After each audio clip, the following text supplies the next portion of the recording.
Hello, welcome back to our YouTube channel Yego Box, and I wanted to explain a little bit of structure we are taking on relighting FreePA project. So as you know, we are building a business application that is going to be used in any business, and whatever business size you are using, you are having. So and I think this is a little bit much of interesting to have a good structure in place. And also now, because we are targeting the four platforms we have, this is Windows, Web, Android, and iOS.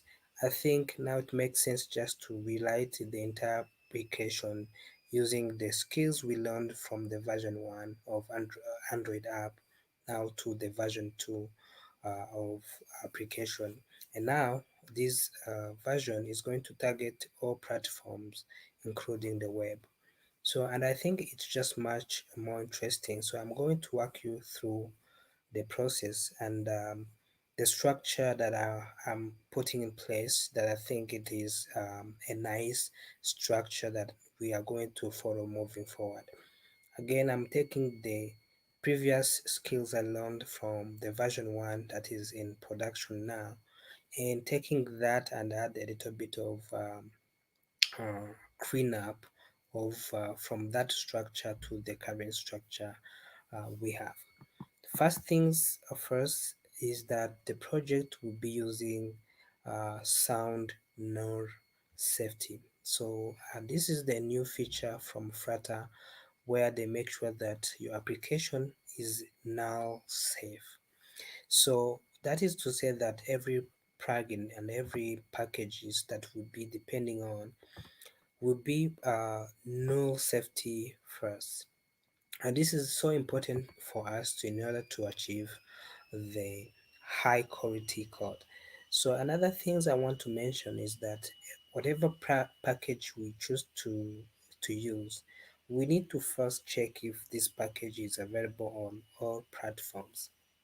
And that is important because our project is now targeting four platforms, and these platforms are different in different has different form factors, and it has different way it handles some stuff. For example, for website, the way to handle the URL clicks and so on is different to how Android and iOS is going to handle the clicks. But at the end of the day, the functionalities are going to be somewhat the same. So so now enough of that. That is something I wanted to comment. So another thing I want to comment about the structure that I took in place, because sometimes I find a lot of code being written in this folder rib, and which is the official folder for Flutter to where you write the entire application. But I find it so not so secureable when you try to build business applications. So what I did, I make sure that whatever functionalities we are going to work on is divided into packages.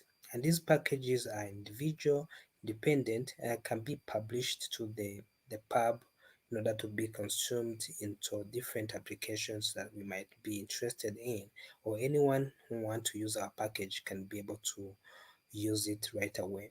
So that's why every package, for example, we have different packages. We have free per login. So if we go down here, we can see that we have, let me delete this folder. So we have free per login, and this is where we're going to put every codes that is related to login. And we are going to have free per models, and this is where we put everything related to the models that our application is going to use. So I tend to have all the models in one package so that I can import it in one package and be sure that it's going to work. And we are going to also have Flipper services, and this is where I'll be defining all the services that will be depending on. This can be the file-based, file store, dynamic rings services, and so on. So this helped me to structure my project and also have these services in one place so that I can use this service dependency to any project that I might need to use. So once we have the services working now, uh, then we can start importing in different packages, because either of these package can depend on one of services. For example, from services, if we go back to the pubspec.yaml, we can see that this package is depending on Flipper models. So the best things for Flutter is that you can use path in order to locate the package that is on your disk. And this is what I'm doing here, that I'm going back twice and I'm loading Flipper models right away without having the package published to the pubspec. And this is something interesting I want to achieve, because I want to make sure that the application is much scalable, and I'm able to make sure that the code is also can be used anywhere without having to depend or bundle every code base in one packages in one big packages. So that is one of the decision I made in order to achieve high scalability of this project. So another things, and I think is just important, is that we'll be mocking a lot of functionalities. So we'll be having the abstract class code. Let me go to API. So we'll be having the abstract class called API, and this is going to define all methods that we are planning to implement in the future. So the way we are going to build this application, and the first way we are going to have the first prototype working, is just that we are going to mock the API endpoint. So this is to say that you cannot wait for the API to be completed on backend side, but you can mock the functionalities in order for you to speed up. So if we go to the fake API, so here we'll be having the fake API, and this fake API will be having to implement this API interface. So that once we implement that, then we can implement these functionalities the way we want, and we can even return. For example, here you can see that I'm returning the mock data for payroll. So which is the mock data I'm mocking. Like for example, I'm mocking this to be returned at the end of at the client side.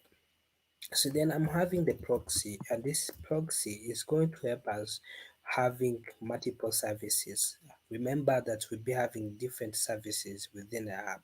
So the proxy service is going to help us to get the access using the getter and locator of a package that I'm depending on in order to locate the services. Then I'll be able to locate these services and have it to be used right away. For example, if I go to login view and I go to these proxy services, and I'm able to log to call this API. Remember, the API is the interface, and because this is interface, I can be able to switch the implementation. So if I go to the login, I will go to the definition of this interface. So anything else that is going to anything that is going to implement this interface is going to work right away. So, and this is how we are going to achieve, the functionality mocked, but also after mocking, we sure that if we swipe, the implementation of that method is going to be the same. So, that's something I wanted to say about the current structure.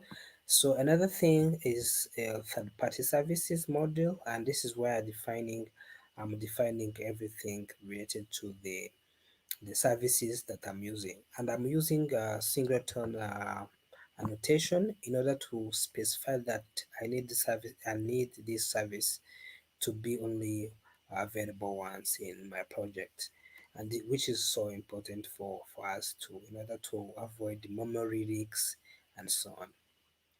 I think this is what had to say about today about the deeper structure I've done, and I hope from this now we can start mocking every functionalities right away by like implementing by adding the functionalities we want to make, methods here.